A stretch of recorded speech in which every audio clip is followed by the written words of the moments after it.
a kaunti eno na njira kuingirira na kunyarara uruti wira wa abunge aya gana na mubunge wa Aingi Bungeini ya Isiolo Abdirashid Ali Arugamarari a Wadi eno Niaugete nimamakitio ni isera ria Seneta Fatuma Wadiini ciao Makemekuira Ali Niaugete kuringana na katiba ya Kenya ni hete hinya bunge cia kaunti wira wa guthurima uruti wira wa Wadi. Statement by members of the County Assembly on Senate's request for the statement from the standing committees. 1st of March 2024. Members of the press, our attention has been drawn to the several statements sought by Seneta of Isiolo County from various standing committee of the Senate over the recent weeks, ostensibly under the pretext of oversight.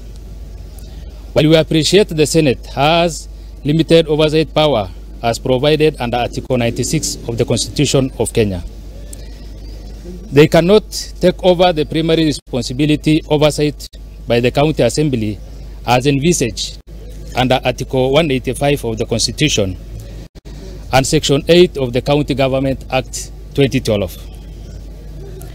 We take great exception to this action by Seneta to depict the County Assembly as a moribund arm of the county government, which is unacceptable, and reiterate that the matter the Senate want to be canvassed by the Standing Committee of the Senate, courtesy of the statement she sought.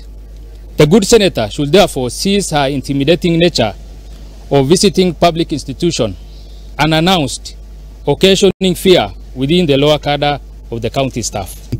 Ali nierete Seneta Fatuma gutea bunge ya kaunti ya Isiolo na gwitikira kurutithania wira na Arugamarari a Wadi niguo gutigira aikari a Isiolo ni mateithika. Gratitude, the important role of the Senate of the Republic of Kenya is playing in fostering devolution, and we are more particularly proud of the cooperation between the Assembly and Senate.